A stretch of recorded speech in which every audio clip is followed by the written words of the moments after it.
Atos dos Apóstolos, capítulo 4, versículo 36. Então José, cognominado pelos apóstolos Barnabé, que traduzido é filho da consolação, levita, natural de Chipre, possuindo uma herdade, vendeu-a e trouxe o preço e o depositou aos pés dos apóstolos. Muitas vezes nós falamos de amor pela obra, falamos de amor pelo próximo, muitas vezes nós falamos de servir a Deus com nossas vidas, de servir aos irmãos com nossos bens, mas será que de fato, irmãos, nós estamos servindo os irmãos e a Deus com aquilo que temos, com aquilo que somos, com a nossa capacidade, com nossas forças, com o nosso poder? Ou será que estamos servindo a Deus apenas da boca para fora? Porque, queridos, quando se trata no quesito contribuição, quando se trata do quesito ofertar, as pessoas, para poderem pegar do seu dinheiro e trazerem uma contribuição, uma oferta, muitas vezes é preciso que lhes faça alguma promessa. Muitas vezes é preciso que lhes ofereça alguma coisa em troca.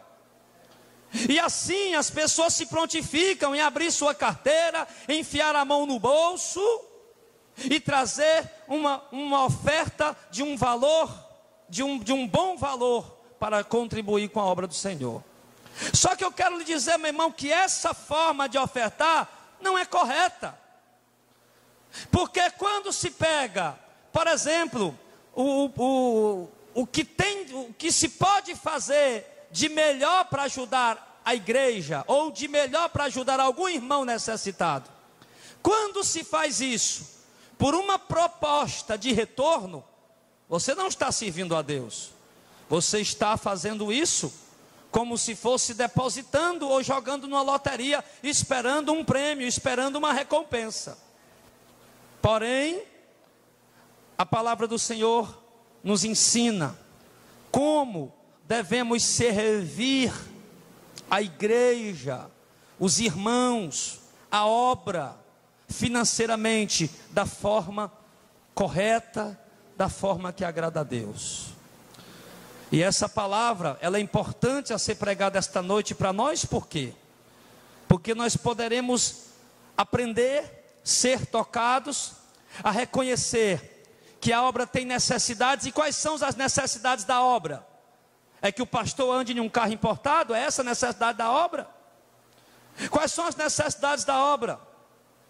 É colocar porcelanato na igreja? Comprar poltronas adornadas de ouro para o altar, para que os pastores e os presbíteros possam se sentar? Essa é a necessidade da igreja. A necessidade da igreja, irmão, é ganhar almas. A necessidade da igreja, irmãos, é evangelizar. A necessidade da igreja, irmão, é ajudar os irmãos carentes, pobres e necessitados. A necessidade da igreja, irmão, é socorrer quem está precisando de ajuda. Mas infelizmente nós temos visto que as igrejas que têm arrecadado milhões não estão fazendo isso. Então, irmãos, muitas vezes, ao olhar para o nosso ministério, nós nos vemos aqui com as mãos atadas. Por quê? Porque nós vemos irmãos aqui desempregados há meses, colocando currículo e sem condição de pagar aluguel, e a igreja não pode fazer nada. Nós temos irmãos muitas vezes aqui, meus irmãos, precisando de um medicamento, doente, de uma assistência médica, e a igreja não tem condição para fazer nada. E isso nos entristece. Por quê, irmãos? Porque esse é o papel da igreja. Nós temos outras necessidades, por exemplo, abrir congregações. em outras cidades, em outros estados, como tendo sido solicitados. Eu vou fazer uma lista para vocês, eu vou tentar encontrar as mensagens, algumas, talvez eu não consiga mais pegar todas, mas eu vou pegar as mensagens que eu tenho recebido e fazer uma lista para vocês, de quantas cidades do Brasil estão pedindo uma congregação desse ministério. Por quê? Porque o pastor Jardel é um homem famoso, importante, eles querem a gente lá para serem nossos paparazzis? De modo nenhum. Porque nós não somos famosos e muito menos importantes. Pessoas famosas e importantes estão cheias aí em muitos lugares. Eles poderiam correr para elas. E por que as pessoas querem uma congregação desse ministério na cidade deles? Porque as pessoas estão cansadas desse evangelho fraudulento que está sendo pregado. O irmão Heitor ontem, muito sabiamente, me dizia algo importante, junto com a irmã Estela, sua esposa, quando terminou o culto da Pajuçara. Pastor Jardel, quando nós estávamos no outro ministério que nós congregávamos, que hoje ele reconhece que é um ministério herege. Quando nós estávamos no outro ministério que a gente congregava, a gente não parava de visitar igrejas. A gente vivia visitando uma igreja e outra igreja e outra igreja. Ele disse, eu acho que a gente visitou todas as igrejas lá da região. E depois que nós chegamos aqui, nós não sentimos mais desejo nem necessidade de visitar nenhuma igreja, porque nós estamos nos alimentando, estamos saciados, satisfeitos com o pão que estamos comendo. Mas assim, irmãos, há pessoas em muitos lugares ainda desse estado do Ceará e desse Brasilzão tão grande, que não tem a oportunidade, irmãos, que nós estamos tendo, de ter essa palavra pura, viva, genuína e verdadeira pertinho da nossa casa. Porque mesmo que você tenha que pegar 3 ônibus, mesmo que vocês venham aqui, alguns da região metropolitana, como tem irmãos que vêm da região metropolitana, mesmo que outros tenham que vir a pé distante, mas eles têm vindo porque sabem que tem valido a pena por conta do Evangelho de Jesus Cristo. Então, irmãos, há uma outra necessidade na obra: ajudar os irmãos que precisam, ajudar os irmãos necessitados, um irmão com medicamento que não está podendo comprar, ajudar um irmão a pagar o aluguel que está desempregado, ajudar um irmão a comprar um bujão de gás por causa do desemprego, ele não está conseguindo arrumar emprego, por conseguir fazer uma cesta básica melhor. Mas há também outras necessidades, irmãos, que é também de evangelizar, porque isso também é amor por almas, amém? Isso também é amor, e essas necessidades que eu estou citando aqui, e muitas outras, só serão supridas se a igreja tiver recurso financeiro. E os recursos financeiros devem entrar nos cofres da igreja da forma correta.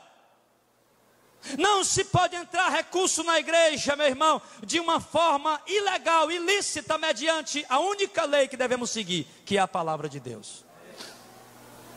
Então os recursos têm que entrar da forma correta, para que o trabalho seja realizado de uma forma íntegra, idônea e correta. Então nós precisamos insistir em aprender a servir a obra de Deus. A obra de Deus você já entendeu, é todas essas coisas que eu falei e muitas outras coisas mais. Precisamos aprender a servir a obra de Deus também com os nossos recursos, amém, igreja? E a forma correta que nós vemos nas escrituras, nós vemos aqui um homem chamado José, os apóstolos cognominaram ele pelo nome de Barnabé, porque ele traduzido era filho de consolação, ou de exortação, ou de repreensão. Era como se fosse o mesmo título que se usava para um profeta. Dá-se a entender que Barnabé era como se fosse um profeta no meio dos irmãos, que estava sempre consolando, exortando e confortando os irmãos com a palavra. E esse irmão recebeu esse apelido por conta do trabalho que ele realizava no meio da igreja. E esse irmão chamado Barnabé, o texto sagrado diz que ele era um levita, natural da cidade de Chipre. E ele era um levita. E o que me chama a atenção, Auricélio, é que este levita, ao invés de estar tomando dízimos do povo, ele está levando as suas ofertas para o povo. Diferente dos levitas de hoje. Levitas entre aspas, porque levita não tem aqui entre nós. E este homem, o texto diz que ele possuía uma herdade. Quantas herdades, irmãos? Uma herdade. E ele pega aquela herdade que ele tinha e ele vende. E ele traz o preço, o valor total do preço qual ele vendeu e depositou aos pés dos apóstolos. Esse homem não tinha 2 propriedades, este homem não tinha 3 propriedades, nem 4, nem 5, nem 10. Ele tinha uma propriedade. E ele foi movido a pegar esta propriedade e vender e depositar aos pés dos apóstolos. Pastor, o que você está querendo dizer com isso? Que eu tenho que vender minha casa e trazer para a igreja? De modo algum, não faça isso. Eu vou ensinar, não faça isso. Não venda a sua casa para trazer o dinheiro para a igreja. Porque eu não quero vocês, se você tem sua casa, meu irmão, glória a Deus por isso. Fique com a sua casinha morando nela satisfeito. Mas o intuito dessa mensagem é mostrar o quê? Por que esse homem fez isso? Vendeu o que ele tinha, a única propriedade que ele tinha, e trouxe e depositou aos pés dos apóstolos. Primeiro, o que podemos ver aqui nesse homem? Desapego. Porque ter 2 propriedades e vender uma para ficar com outra, talvez seria até fácil. Mas ter uma propriedade, irmão Gilmar, e vender e trazer o preço todo, aí ele mostra o quê? Desapego pelas coisas materiais. Para que nós possamos, irmãos, aprender a suprir a necessidade da obra. Você já entendeu qual é a necessidade da obra? É dar relógio de ouro para o pastor? Não.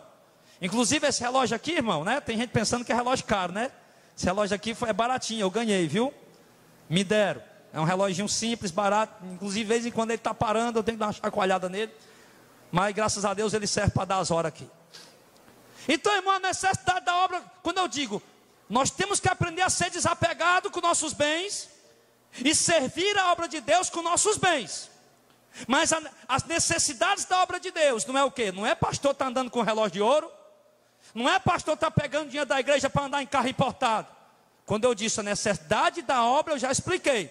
É a obra missionária, é o abrir campo de trabalho, alcançar vidas com o evangelho, produzir material para poder distribuir de graça e acudir à necessidade dos irmãos. Isso é a necessidade da obra de Deus.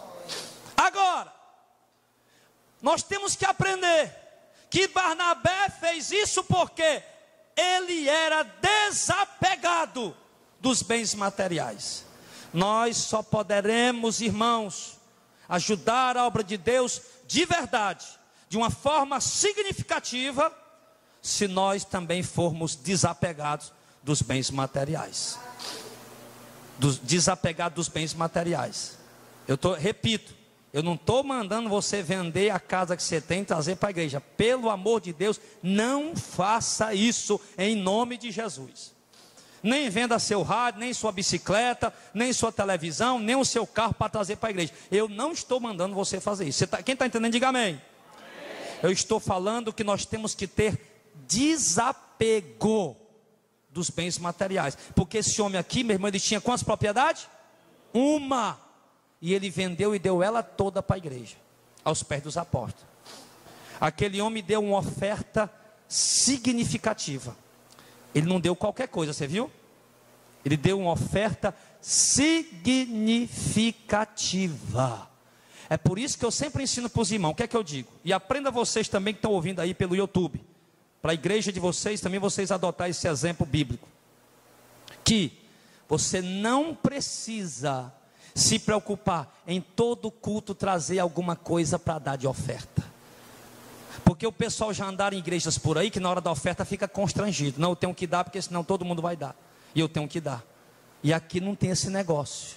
Você não precisa todo culto, não. Todo culto eu tenho que levar umas moedinhas, ou R$2, ou R$5, ou R$10 para dar. Você não tem que se preocupar com isso.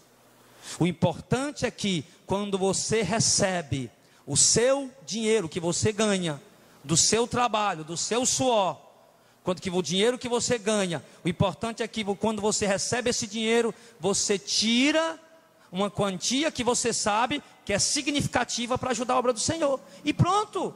Você pode muito bem passar o resto do mês inteiro sem trazer mais nada. Entendeu? É isso. Então aquele homem não deu qualquer coisa. Ele deu uma oferta que para ele era significativa. Talvez ali outros deram muito mais, mas para ele aquela oferta era significativa. Não, eu estou dando para mim, essa oferta para mim, ela é significativa. E às vezes tem pastor que vai falar com o irmão: irmão, se você tem R$1, não dê. Mas o irmão vai dar R$1, por quê? Porque para ele aquele R$1 é significativo para ele. Quantos irmãos chegaram aqui: pastor, eu congregava na igreja, queria dar oferta, e o pastor dizia: se for para dar moeda aí, deixa no teu bolso mesmo. O irmão dizia: rapaz, era o dinheiro do pão, então pronto, eu vou guardar, amanhã eu compro 2 pão e como com café com leite. A melhor coisa que ele fez, né? Então é isso.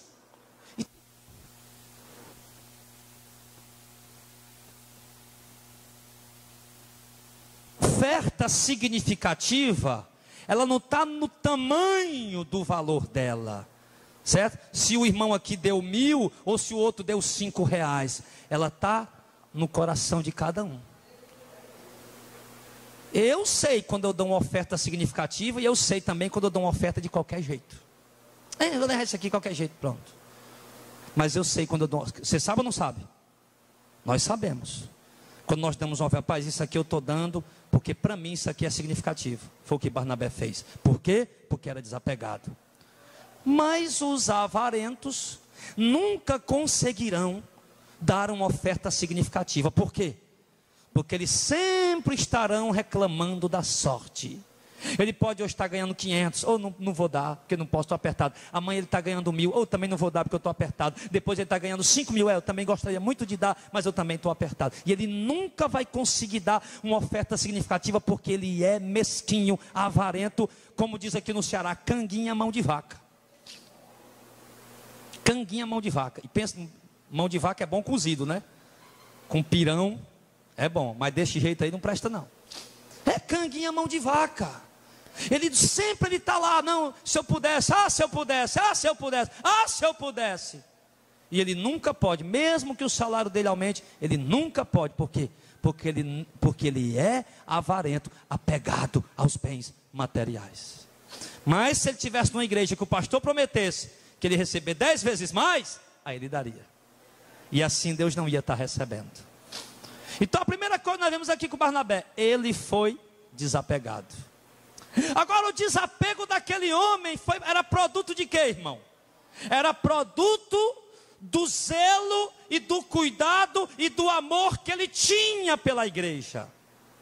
Barnabé viu que a igreja tinha necessidades.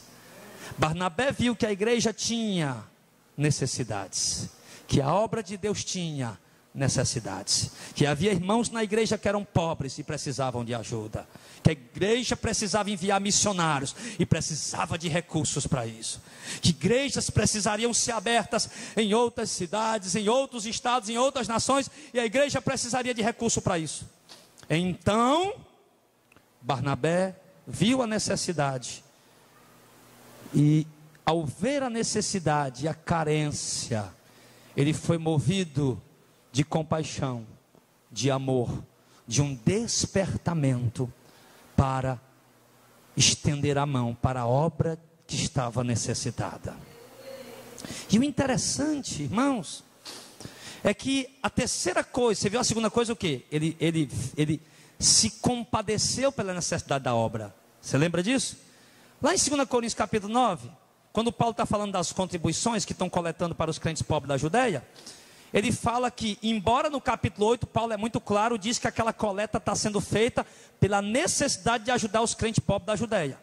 Porém, está sendo feita pela necessidade. Porém, Paulo ensina que não se deve dar pela necessidade. Irmão, nós estamos fazendo essa coleta porque está precisando. Os irmãos pobres da Judeia estão passando necessidade, mas ninguém deve dar por causa da necessidade, porque Deus ama quem dá com alegria. É isso que Paulo ensina. Apresentou a necessidade, mas mostrou a forma correta de contribuir. Não deem pela necessidade, porque senão Deus não vai receber. Tem necessidade? Tem. Mas que essa necessidade produza em vocês amor para ajudar. Aí sim Deus vai receber. Então, meus irmãos, e a terceira coisa que nós aprendemos aqui com Barnabé, que ele fez, ele não pegou o dinheiro, vendeu, né? Vendeu, pegou o dinheiro e foi fazer a obra sozinho, do jeito que ele quis. Foi assim que ele fez? Não. Ele levou para onde? Para os pés dos apóstolos. Ele entregou os apóstolos. Por quê? Os apóstolos sabiam das necessidades. Eles estavam ali dirigindo a igreja e eles iam saber como distribuir de acordo com a necessidade de cada situação. Os pobres, aquele irmão, aquela irmã, aquela irmã. Opa, esse aqui está precisando de 100, 100 dá para ele. Não, aquele ali para ele só resolve se for para 300. Pronto, está aqui 300 para esse aqui. Não, aquele ali é o aluguel atrasado, é 500. Aqui para ele só resolve se for 500. De acordo com a necessidade de cada um, eles iam fazendo. Então, por isso ele levou aos pés dos apóstolos. Para que dali os apóstolos direcionassem o recurso para cada necessidade. Amém, igreja? Então é essa a maneira correta de fazer. Porque nós somos uma igreja, uma eclesia. Eu não sou igreja só. A igreja, ela é um grupo de pessoas reunido. Essa palavra eclesia, ela é tão forte, tão interessante, que se eu estiver lá na minha casa, eu, a minha esposa, o meu filho, aí chega ali o Auricélio, a esposa dele, mesmo que nós não estejamos fazendo um culto, mas lá está a eclesia do Senhor, a igreja do Senhor. Ela é muito importante essa palavra, ela é muito maravilhosa o significado dessa palavra. Então eu não sou igreja só, eu sou igreja quando eu sou um corpo junto com os irmãos. Então a igreja tem suas necessidades. Então a forma correta de nós fazermos é essa terceira coisa que nós aprendemos com Barnabé. Não é pegar, não vou dar meu dinheiro na mão de pastor. Tá certo, que realmente ninguém dá dinheiro na mão de pastor, né, irmão? Não é na mão do pastor que se dá, se bem que tem umas igrejas aí, né, que o negócio é na mão do pastor mesmo. Mas tem, eu não vou dar meu dinheiro não, eu vou fazer o que eu quero. Vou fazer do jeito que eu quero. Tem um monte de gente fazendo assim, tem ou não tem? Tem um monte de gente fazendo desse jeito. Eu vou dar meu dinheiro para a igreja, eu vou fazer do jeito que eu quero. Aí pega o dinheiro e vai fazer do jeito que ele quer. Está errado. Isso é orgulho, isso é arrogância, isso é soberba. Nós somos um corpo. Eles pegavam e traziam aos pés de quem? Dos apóstolos, que eram a liderança da igreja. E ali os apóstolos iam atender a necessidade de cada um. Então é dessa maneira, irmão. Porque se cada um de nós pegarmos as nossas contribuições e resolvermos fazer o que nos der na telha, então como é que a igreja vai poder suprir suas necessidades? Como é que a igreja vai poder alcançar os seus objetivos, que é promover a obra e alcançar vidas? A igreja sabe. Vocês não sabem aqui qual é o irmão que está necessitado, sabe? Eu sei. O pastor Zezinho sabe. O presbítero Clésio sabe. Sim. Vocês não sabem. Então, quando nós pegamos da nossa contribuição e trazemos para a igreja, então esses irmãos que estão necessitados serão prontamente socorridos. Porque você foi desapegado, deu uma oferta significativa, fez isso por amor, e o dinheiro chegou no lugar certo, nas mãos certas, para fazer as coisas certas. Então, irmãos, dessa maneira que eles faziam, assim possibilitou o dinheiro ao chegar aos pés dos apóstolos. Você vai ver alguns exemplos antes. No verso 34, por exemplo: não havia, pois, entre eles necessitado algum, porque todos os que possuíam herdades ou casas, vendendo-as, traziam o preço do que foi vendido e depositavam. Ajudar a obra de uma forma significativa, mas de acordo com a sua condição, de acordo com a sua capacidade de fazer. Então, quando o recurso chega na obra, então a obra tem condição de avançar. Olha, a igreja aqui, irmão, ainda estava em Jerusalém. A igreja ainda estava em Jerusalém. E olha o que ele diz: muitos irmãos vendiam e traziam o preço. E assim a igreja, irmão, ela tinha recurso. E daí, quando a igreja começou a ir para outros lugares, igrejas começaram a ser abertas, eles tiveram condição de continuar ajudando os irmãos pobres, de continuar socorrendo cada um de acordo com a sua necessidade, e tiveram também condição de promover a obra missionária. E assim a igreja foi se espalhando pelo mundo, porque haviam homens destinados, sustentados pela igreja, para irem fazer a obra do Senhor. Então tem que ser dessa maneira. Só assim a igreja de Cristo teve condição de fazer a obra. E nós não somos diferentes. Porque a nossa forma, irmãos, desse ministério de trabalhar com dinheiro é a mesma forma que a igreja primitiva trabalhava. Aqui, quantas vezes você chegou aqui para pegar um envelope para dar oferta? Não tem. Irmão, pega esse envelope ungido ou consagrado. Os irmãos compram envelopes e deixam guardado dentro da gaveta, porque tem gente que quer colocar no envelope. Aí pergunta, obreiras, tem envelope aí? Eu quero um envelope para colocar a oferta. Tem ali guardado. Elas dão, irmão. Mas eu já aconselhei. Você quer um envelope? Traga de casa, enrola no papel. Enfim. Mas não ficamos aqui. Pega esse envelope, pega esse envelope. O envelope está guardado aí. Algum irmão que chega, obreira, tem envelope aí? Eu preciso de envelope para colocar a oferta. A obreira vai lá na gaveta, pega e leva. Só para questões, para esses tipos de momentos. Aqui não se pede, você não é obrigado a dar dízimo aqui. Você não é chamado de ladrão. Você já foi chamado de ladrão aqui porque não deu dízimo? Não. Porque nós procuramos trabalhar da forma como a igreja primitiva trabalhou. E do mesmo jeito que a igreja primitiva coletava e investia o recurso da igreja, é da mesma forma que nós queremos fazer.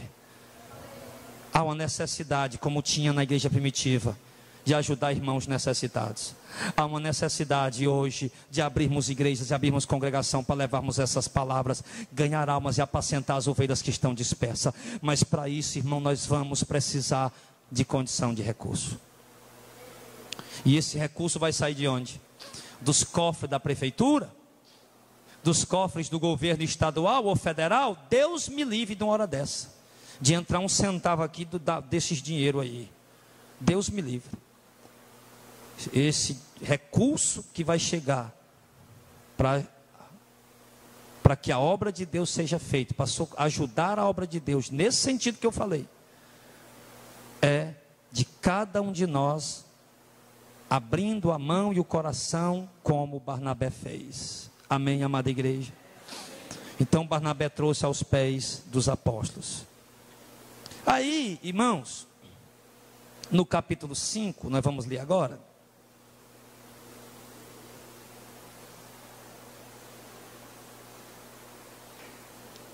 No versículo 1, diz assim: mas um certo varão, homem, né? Varão é homem, chamado Ananias, com Safira, sua mulher, vendeu uma propriedade e reteve parte do preço, sabendo-o também sua mulher.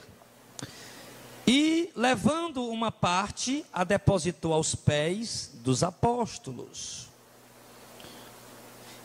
Entenda por partes isso aqui, por favor, pare aí, irmão, só um instante, para a gente ir por partes, né? Agora nós estamos vendo o quê? A gente está começando a perceber o quê? Que isso se tornou uma prática comum dentro da igreja. Nós vimos aqui no verso 34 e no verso 35, muitos irmãos dizem, não havia entre eles necessidade alguma, porque todos que possuíam, então, era uma prática de todos. Os irmãos estavam todos pegando alguma coisa, vendendo e trazendo para a igreja para ajudar a igreja, a obra do Senhor. Aí o Barnabé vai e é movido também a fazer.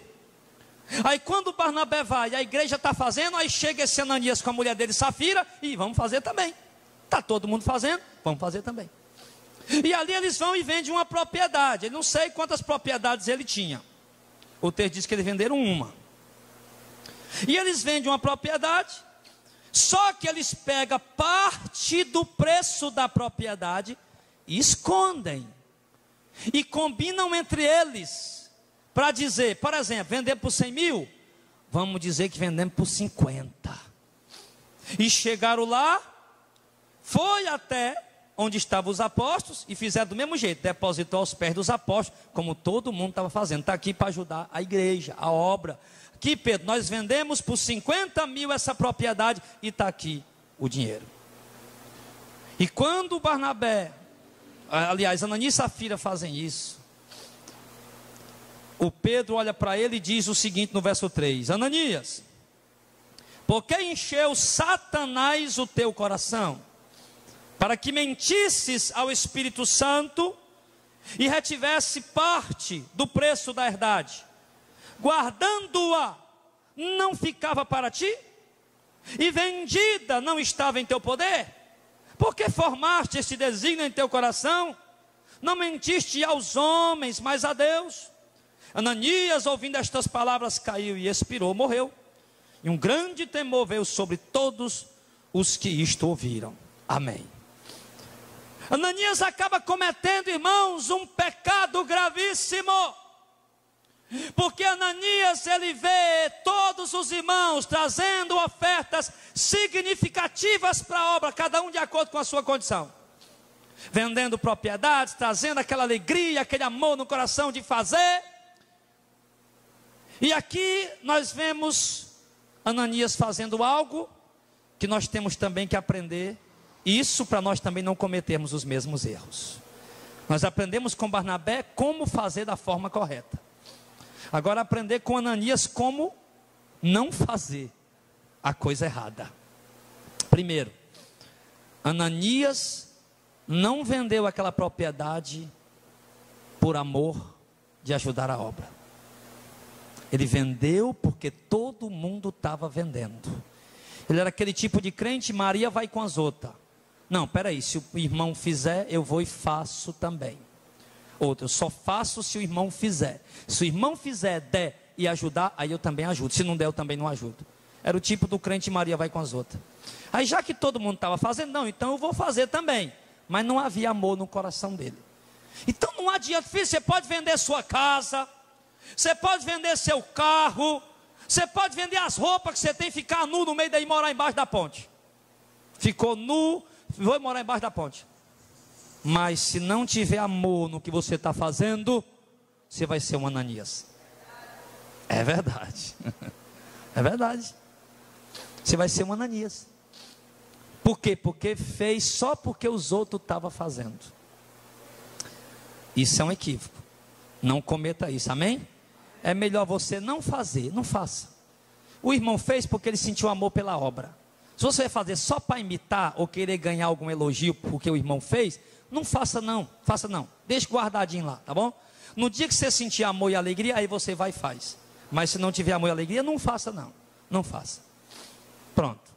Outra coisa que nós vemos aqui. Ele vendeu, já que ele não tinha amor, ele guardou parte do preço e levou só outra parte, a metade. E chegou para Pedro e disse que tinha vendido por 50, vamos dar um exemplo de números, né, para entender melhor. Disse que vendeu por 50 mil, sendo que ele tinha vendido por 100 mil. E aqui o que ele fez? Ele quis mostrar para a igreja que ele também estava dando tudo que ele tinha. Irmão, entenda, o pecado de Ananias não está em ele ter retido parte do preço, não.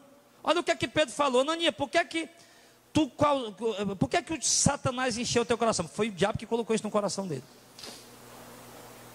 Ele disse, o que o diabo encheu o teu coração? Verso 4, guardando, não era ficava para ti?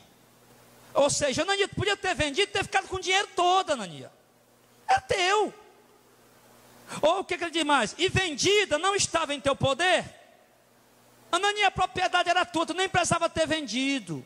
Mas já que tu vendeu, o dinheiro era teu, tu fazia o que quisesse com ele. Tu podia ter trazido e ter dito, Pedro, está aqui, eu vendi por 100, mas eu vou dar 10 mil. Amém, Ananias, glória a Deus por essa oferta. Pedro, está aqui, Pedro, nós vendemos por 100 mil, mas eu vou dar R$1.000 aqui. Amém, Ananias, glória a Deus por essa oferta. Você está entendendo? Então o problema estava onde? Vendendo, era a tua propriedade, não precisava ter vendido. E vendendo o dinheiro era teu, tu dava quanto quisesse. Mas ele diz, por que formaste esse desígnio no teu coração? Ou seja, porque o pecado de Ananias esteve aonde? Que ele quis mostrar para a igreja, ou tentar aparecer para a igreja, que ele também estava fazendo igual os outros crentes estavam fazendo. E ali foi onde ele escapuliu, foi onde ele escorregou. Nós não devemos, irmãos, tentar fazer alguma coisa apenas para mostrar que estamos fazendo. Ananias foi fazer só para mostrar que estava fazendo. E nós não temos que fazer nada só para mostrar que estamos fazendo, não. Deus quer que se nós formos fazer alguma coisa, que seja feita com amor e com alegria, não para aparecer, não para se mostrar. E Jesus já ensinou isso em Mateus capítulo 5. Jesus disse lá na questão das esmolas: quando tu der esmola, não deixa a tua mão direita ver o que está fazendo tua mão esquerda. Não faça como os hipócritas que saem por aí tocando trombeta. Em verdade, aliás, Jesus disse, em verdade eu digo que eles já receberam o galardão deles. Mas quando tu der esmola, ou fizer alguma coisa, no caso que nós estamos falando de oferta e contribuição, esmola, oferta e contribuição, faz com amor, com alegria, e não precisa fazer para aparecer, porque Deus que está vendo em secreto a tua esmola, a tua contribuição, a tua ajuda, Ele te recompensará publicamente. Jesus falou isso lá. Não é fazer para esperar. Ananias queria receber aplausos dos irmãos. Ananias, amém, Ananias, amém. Que galardão é esse? Receber um elogio, isso vai dar em quê? É melhor fazer por amor e alegria, sem querer se mostrar, sem querer aparecer, para poder receber a recompensa de Deus, amém? Eu digo sempre, irmão, nós não pregamos da teologia da prosperidade, nós não pregamos que Deus vai lhe dar o melhor dessa terra, de maneira alguma nós pregamos isso, mas nós vemos uma coisa, que quando alguém de fato abre o seu coração para fazer com amor, com alegria, com voluntariedade, Deus não deixa faltar para ele. Deus dá a provisão dele, Deus sustenta, e até se surpreende. Quantas vezes, irmão, vocês têm exemplo para dar, que você fez com amor e alegria, e você viu Deus ali, o amor de Deus suprindo sua necessidade. Você nem fez para se amostrar, nem para aparecer, nem para se exibir, e nem esperando nada em troca, porque o outro aqui, o Barnabé, não esperou nada em troca, não. Não tinha a ideia que Deus vai dar 10 vezes mais. Não tinha isso. Não tinha isso. Quantas vezes as pessoas que têm feito com amor e alegria não têm visto o cuidado de Deus cuidando deles? Tem visto. E você não faz esperando nada em troca, não. Você faz porque sente o amor, o desejo e a alegria. O Gilmar ontem estava me falando uma coisa interessante. Uma coisa simples. O Gilmar estava com 2 violão em casa. E ele foi e deu um para um lugar, para uma congregação, e deu outro para uma outra pessoa. E ele ficou sem nenhum violão em casa. E de repente chegou uma pessoa e deu um violão para ele. E deu um violão para ele. O Gilmar não deu o violão para a congregação esperando outro violão em troca, não. O Gilmar não deu o violão para aquela outra pessoa lá que estava tão com vontade de aprender violão, não tinha um violão, e ele deu para aquela pessoa simplesmente pelo prazer, o gosto de poder alegrar aquela pessoa que queria tanto um violão para aprender. Aí Deus, na simplicidade, o que é que foi? Deus foi lá e deu, e mandou alguém dar um violão para ele. Não foi riqueza, não foi coisas grandes, mas o suprimento da necessidade chegou da parte do Senhor. Aqueles irmãos não estavam ajudando os outros para poder depois ficar ali precisando de ajuda, porque Deus é um Deus que sustenta cada um de nós, como Jesus disse: não se preocupe com o que comer, com o que vestir, com o que beber, porque Deus suprirá vossas necessidades. Em Mateus 6 ele diz: olha as aves do céu, olha os lírios do campo, Deus os sustenta, Deus os veste, Deus os alimenta, e Deus também cuidará de vós. Aquilo não é teologia da prosperidade. Jesus não está prometendo riquezas e coisas grandes. Jesus está prometendo o quê? Que se nós buscarmos o reino de Deus em primeiro lugar, Deus suprirá nossas necessidades. De repente você não tem um carro para andar, não tem uma casa própria para morar, não é rico, mas você tem visto Deus suprir as suas necessidades, e isso é maravilhoso. Mas o Ananias e a Safira não, eles estavam com outra visão, meu irmão, com a visão que muitos crentes estão tendo por aí, de querer aparecer, de querer se mostrar. Nunca faça isso. Isso deu errado para Ananias, e vai dar errado para muitos que estão fazendo isso também. Aí depois chega a mulher dele, 3 horas depois. Aí lá vem a mulher dele, no verso 7. Passando isso para quase 3 horas, entrou também a sua mulher, não sabendo o que tinha acontecido. Então Pedro perguntou para ela: vendeste, portanto, aquela propriedade? Ela disse: sim, portanto. Olha o que Pedro fala, irmão. Eu, sinceramente, eu achei Pedro duro aqui. Eu achei Pedro duro. Eu não teria agido como Pedro agiu. Não estou dizendo que Pedro errou. Pelo contrário, Pedro agiu corretamente. Eu estou dizendo que eu não agiria dessa maneira. Ô Safira, me diz uma coisa: você vendeu por 50 mil minha propriedade? Foi, sim, Pedro, foi. Pois olha, teu marido caiu morto aqui agora e tu vai cair também agora. Não é que a mulher caiu morta também? Levaram para enterrar? Sim. O que acontece, irmão? Isso, irmãos, às vezes. Vamos ver aqui uma coisa mais profunda. Será que o Ananias não queria dar o dinheiro todo e a Safira não deixou? Hã? Porque tem mulher que é assim, tem? Ou então será que Ananias, a Safira não queria dar o dinheiro todo e o Ananias não deixou? Não, meu filho, vamos dar, nós vendemos para dar, vamos dar. Não, minha filha, mas agora que o dia está na nossa mão, é muito dinheiro, vamos dar não. Vamos dar, vamos não. Talvez um dos dois, né? Uma suposição. Talvez um dos dois ficou ali: não vamos dar não, vamos dar não. Porque sempre acontece, irmão, no meio do casal, de um ter um coração, vamos dizer, um ser um Barnabé e ter o coração aberto para ajudar, e o outro ser um Ananias, né? A mão fechada, ficar murmurando. Porque a boca do povo já vai dar dinheiro para pastor, já vai dar dinheiro para pastor, já vai dar dinheiro para pastor. Quando na verdade o dinheiro que entra na igreja não é para pastor, é para o sustento da obra. Também é para o sustento da obra. Então às vezes acontece isso, do marido ter a mão aberta para ajudar, mas a mulher ser mesquinha e não deixar o marido ajudar como ele quer ajudar. Fica sempre reclamando, murmurando, ao ponto do marido se retrair e não conseguir fazer o que ele quer fazer pela obra. E às vezes é o contrário com a mulher. Às vezes a mulher tem a mão aberta, gosta de ajudar, quer ajudar, mas o marido murmura tanto que ele acaba impedindo a mulher de fazer o que ela quer fazer pela obra. E às vezes acaba fazendo só pela metade. E ali depois foi o jeito de dizer: não, nós vendemos por 50 mil, fazer o quê, né? E ela não sabia que já tinha sido descoberta a mentira.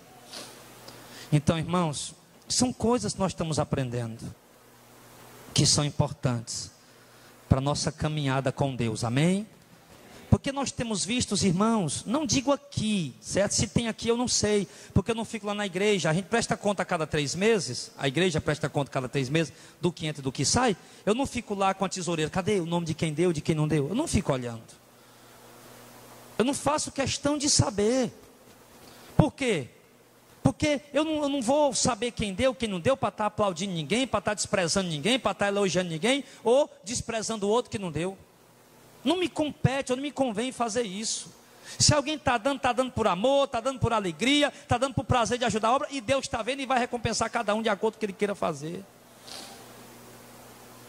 E se alguém não está dando também, Deus vai também, do mesmo jeito, tratar ele de acordo com o que ele também está sendo. Agora, nós vimos aqui também outra coisa: um casal de avarentos, porque eles foram avarentos, mentirosos, e privaram a obra de Deus. Precisava da ajuda deles, e eles privaram a obra de Deus do socorro que eles podiam dar. E ali Deus os tratou de uma maneira dura, você viu? Todos dois morreram e foram enterrados. O Ananias morreu e o sepultaram. No verso 9, Pedro diz para a Safira: então Pedro lhe diz: por que é que entre vós concertaste para tentar o Espírito do Senhor? Eis aí a porta os pés dos que sepultaram o teu marido, e também te levaram a ti. E logo caiu aos seus pés e expirou. E entrando os jovens, acharam-na morta e a sepultaram junto do seu marido. E houve um grande temor em toda a igreja e em todos os que ouviram estas coisas. Amém. Então, irmãos, o que é que você viu aí? Deus os tratou duramente. Por quê? Porque eles procederam de uma forma mesquinha, avarenta, mentirosa diante de Deus para com as suas contribuições. E depois tem gente que acha que contribuição à luz do Novo Testamento não é importante. Eu faço aqui uma pergunta, irmão. Faça um teste agora consigo mesmo. Depois que Deus revelou para nós que o dízimo não é obrigatório, como tem sido o seu comportamento na questão ofertar na obra de Deus? Como tem sido? Alguns, depois que descobriram que o dízimo não era obrigatório, mostraram que eram um Ananias e uma Safira, avarentos, que davam só porque esperava 10 vezes mais, as portas do céu se abrir 100 vezes mais, ou davam com medo do devorador. Porque depois que descobriram, pararam de ajudar de uma forma significativa, porque a 10ª parte é uma contribuição significativa. Deixaram de contribuir de uma forma significativa. Mas antes, quando era obrigatório, não ia fazer das tripas coração para dar. Por que que hoje, que é por amor, eu também não posso fazer das tripas coração para ajudar? Não seria muito melhor agora? Como é que está sendo o seu comportamento agora que você descobriu que o dízimo não é obrigatório? Você parou de contribuir com a obra de uma forma significativa? Opa, que bom, agora eu posso comer mais pizza, agora eu posso tomar mais sorvete e posso comer mais açaí, né? Eu estava dando R$100, mas eu vou dar só uns R$10, fica 90 para ir para poder comer fora ou comprar alguma coisa a mais. É assim que você está procedendo? Será que é a forma correta, irmãos? Não seja hipócrita não, e você também não tem que concordar comigo não, tá? Você só concorda se você entender que é Bíblia o que eu estou falando. O nosso negócio aqui é Bíblia e acabou. Mas será que a forma correta não seria? Por exemplo, por obrigação eu dava a 10ª parte. Mas agora eu descobri que não é obrigatório. Será que eu sou um Barnabé que ajudo com amor e volição?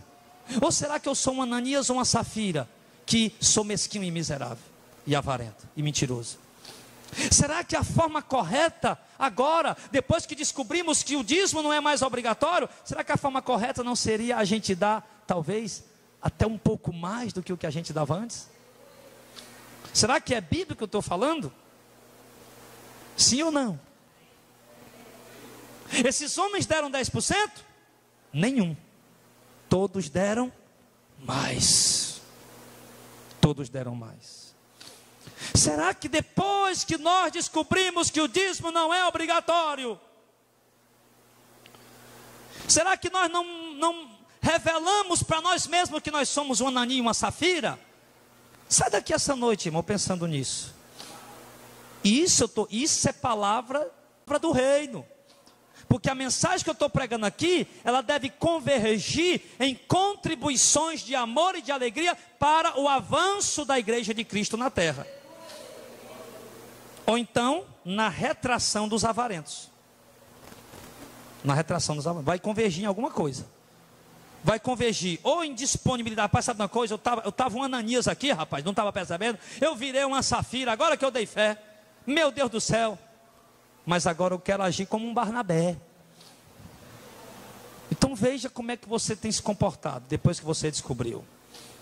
Porque eu lhe digo que algumas pessoas, muitas pessoas, pararam. Não digo propriamente aqui, irmão, porque essa mensagem está bombando na internet, essa pregação. E tem muitos comentários lá de pessoas lá. Será que você que está aqui, ou você que está aí, deixa eu falar com os irmãos que estão aqui ouvindo. Você que está aí, meu irmão, depois que você descobriu que o dízimo não é obrigatório, como tem sido o teu comportamento com as contribuições? Será que biblicamente, à luz do Novo Testamento, o correto, será que realmente você parar de ajudar? Ou será que o correto não é dar, quem sabe, até mais do que o que você dava? Isso é bíblico que eu estou falando. Então, meu irmão, é assim que nós devemos ver. É dessa forma que nós devemos analisar. Deus tratou duramente aqueles 2 avarentos e mentirosos. E ainda tem quem diga que oferta e contribuição à luz do Novo Testamento não é importante. Nós vimos aqui o quê? Uma igreja que aprendeu a ofertar com amor. Uma igreja que aprendeu a cuidar uns dos outros. Mas não individualmente, de uma forma arrogante. Vou fazer do meu jeito. Não. Mas de uma forma coletiva. De uma forma unida. De uma forma eclesia. De uma forma igreja. De uma forma de congregação. onde todos se uniam e ajudavam para que o dinheiro atingisse os seus objetivos e alvos prioritários, importantes e fundamentais da obra do Senhor, que era, a princípio, ajudar os irmãos pobres e necessitados e promover a obra de Deus. Então, meus amados, para concluir, eu quero que vocês analisem esta palavra esta noite. Se eu estou adulterando as Escrituras ou se eu estou pregando mais uma verdade das Escrituras. Porque se eu estou adulterando as Escrituras, eu desprezo essa mensagem na hora.